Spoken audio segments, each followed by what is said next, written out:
ఏంటి సిద్ధు గారు, love set అయింది, మరి పెళ్ళెప్పుడు? ఇంకొంచెం టైం ఉంది. మరి నీదెప్పుడు? నా బాయ్ ఫ్రెండ్ గ్రీన్ సిగ్నల్ ఇచ్చాక. మరి నీది? నేను ఇస్తాక సిగ్నల్ వాడేందుకు?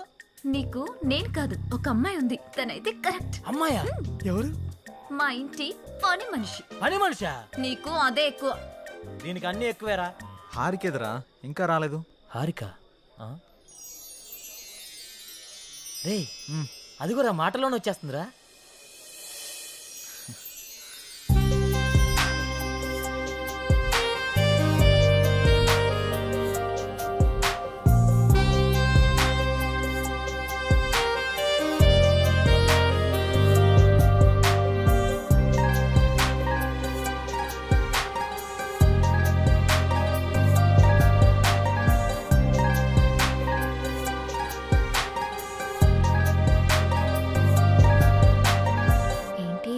మింగేసేటట్టు అలా చూస్తున్నా?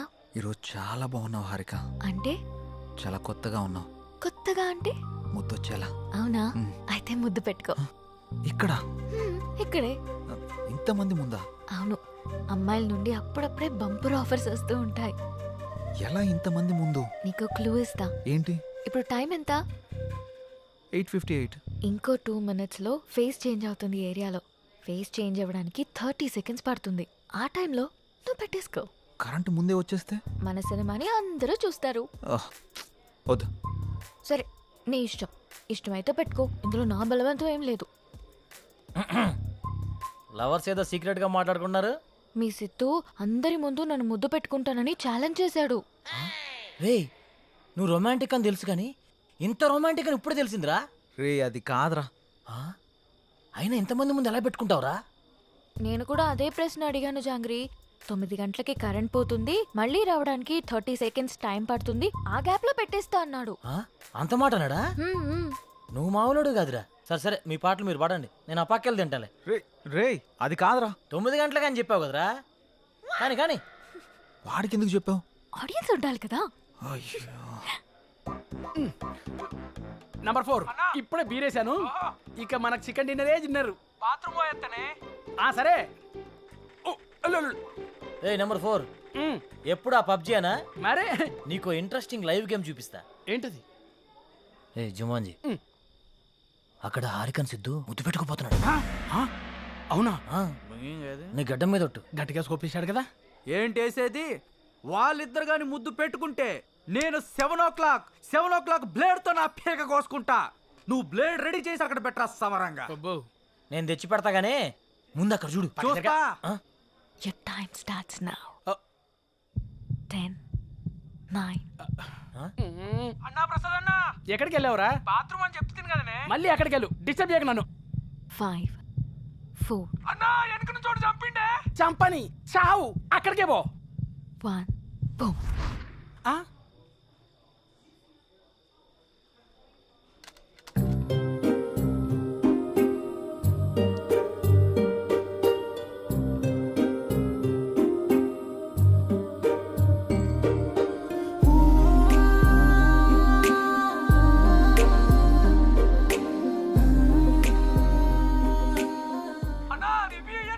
ఇవ్వా మళ్ళీ చంపుతానే. చచ్చిపో, పీడబోతుంది.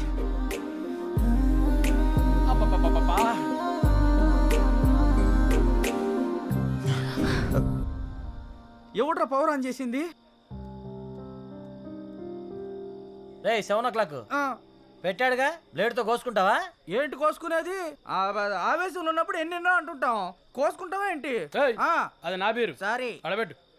నంబర్ 4 ఇక్కడ మటన్ డిన్నర్ అయిపోయింది, ఫిష్ డిన్నర్ రెడీయా? నంబర్ 4 చచ్చిపోయినా already. Oh my PUBG. I have to start new game. I think ఇక్కడ వాస్తు బాగాలేదనుకుంటా, వేరే దగ్గరికి వెళ్ళి ఆడతాను. నంబర్ 4, నంబర్ 2 ఉన్నావా? Number 2 where are you? I'm coming. రే, నిజంగానే పెట్టేసేవేంట్రా? రే, అమ్మాయే ఆఫర్ ఇచ్చాక పెట్టుకోకుండా ఎలా ఉంటావురా? నువ్వు మామూలుడు కాదురా, మాయలోడురా.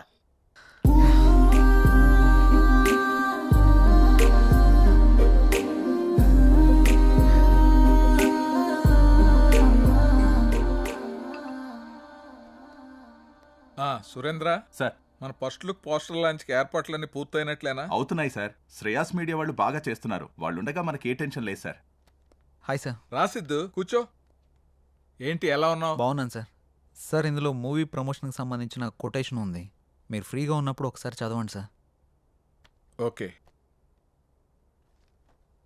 సిద్ధు, మొన్న నువ్వు ప్లాన్ చేసిన ఇంటర్వ్యూకి చాలా మంచి రెస్పాన్స్ వచ్చింది. చాలా మంది డిస్ట్రిబ్యూటర్స్ ఫోన్ చేసి మేం కొంటాం అని అడుగుతున్నారు. ఓహ్, బట్ నేను అమ్మదలుచుకోలేదు, ఎందుకంటే సినిమా బాగా వచ్చింది కదా, ఫోన్ రిలీజ్ చేద్దాం అనుకుంటున్నాను. ఎలాగైనా మీరే ఈ సినిమాని బాగా ప్రమోట్ చేసి పెట్టాలి. తప్పకుండా సార్, మా నుండి ఎంత చేయాలో అంత ఎఫర్ట్స్ పెడతాం. ఫస్ట్ లుక్ ఎప్పుడు అనుకుంటున్నారు సార్? నెక్స్ట్ వీక్ చేసేద్దాం. మా సురేంద్ర ఫస్ట్ లుక్ పంపిస్తాడు, అది రాగానే ప్రమోషన్ స్టార్ట్ చేద్దాం. ఓకే సార్, ఇంక నేను బయలుదేరుతాను. ఉంటాను sir. Good luck. Thank you sir. చాలా సంతోషం అండి. Thank you. Hello, thank you sir, thank you. Ayodhya cinema వచ్చిందిరా, టికెట్లు బుక్ చేసుకోరా, టైం అయిపోతా ఉంది. వచ్చింది, మ్యాచ్ వచ్చింది. టోటల్ మూవీ బాగుంది. బాగుంది. ఒక్కొక్క సీను అదిరిందంతే. బాగుంది. ఆయన నా ముల్లపల్లి హవానా సినిమా మాత్రం చాలా బాగుంది. అయితే సినిమా చాలా బాగుంది, హిట్ చేయండి. సూపర్ ఉంది, చింపేశాడు. చాలా బాగుంది. నైస్. అబ్బబ్బబ్బబ్బబ్బా, అయోధ్య లాంటి cinema never before ever after. మీకు అర్థమవుతుందా?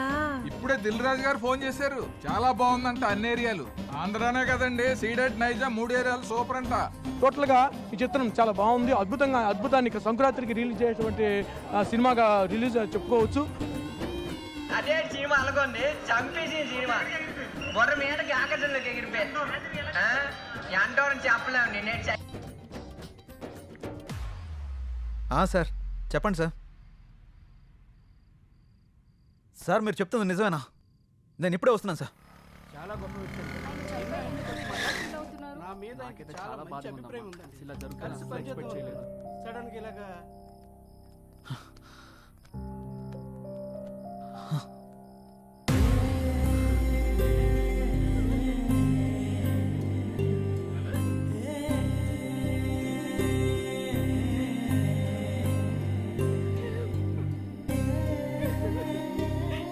ఏం జరిగింది సార్? సూసైడ్ చేసుకున్నారు సిద్ధు. సూసైడా? ఎందుకు సార్? సినిమా రిలీజ్ అయిన రోజే హెచ్డి ప్రింట్ పైరసీ బయటకు వచ్చేసింది. ఇప్పటి వరకు కనీసం 50 లక్షల మంది డౌన్లోడ్ చేసుకుని ఉంటారు. ప్రింట్ బయటికి రావడంతో థియేటర్కి జనాలు రావడం మొత్తం తగ్గిపోయారు. రిలీజ్ అయిన 2వ రోజే మొత్తం కలెక్షన్స్ అన్ని పడిపోయాయి. పైగా అయోధ్య సినిమా కోసం ఆయన 200 కోట్లు అప్పు చేశారు సిద్ధు. అప్పుల వాళ్ళు ఫోన్ల పైన ఫోన్లు చేశారు. అప్పులు ఎలా తీర్చాలో తెలియక, సినిమా పరిస్థితి ఏంటో అర్థం కాక ఆయన సూసైడ్ చేసుకున్నారు.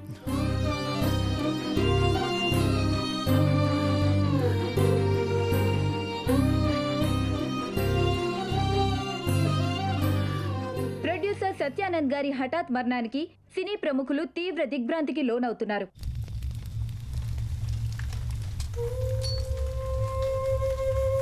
మనం పోయినా మన సినిమా ఎప్పుడు బ్రతికే ఉండాలి. నా ఊపిరి ఉన్నంత వరకు సినిమాలు తీస్తూనే ఉంటాను, సినిమాలు తీస్తూనే పోతాను. పదరా రేయ్, అందరూ వెళ్ళిపోయారా? పదరా. అంత మంచి మనిషి ఇంత సడన్గా చనిపోవడం ఏంట్రా? సినిమా మంచి హిట్ అయింది, అంతా బాగానే ఉంది అనుకునే టైంలో అసలు ఈ పైరసీ ఏంట్రా? అసలు ఆ సినిమా బయటికి రాకపోయింటే ఆయనకి డబ్బులు వచ్చేవి, ఆయన బతికేవాడు కదరా. అంతేరా, మార్నింగ్ రిలీజ్ అయిన సినిమాని మధ్యాహ్నం లోపల పరిశీలి చేస్తున్నారా? ఈ ఒక్క సినిమానే కాదురా, ఇంతకు ముందు అత్తారింటికి దారి, గీతా గోవిందం, టాక్సీ వాళ్ళ, ఇలా ఒకటేంటి రిలీజ్ అయిన ప్రతి సినిమాని పరిశీలి చేస్తున్నారు. చెప్తాను, చూసేవాళ్ళు చేసేవాళ్ళు అందరూ బాగానే ఉన్నారు, కానీ తీసేవాళ్ళు ఇలా అయిపోతున్నారు. ఇన్ని రోజులు నాకు ఏదో చేయాలన్న వెళుతుండేది, కానీ ఇప్పుడు నాకేం చేయాలో క్లారిటీ వచ్చింది. దీని వెనకాలన్న ఏ ఒక్క నా కొడుకుని వదిలిపెట్టేదే లేదు.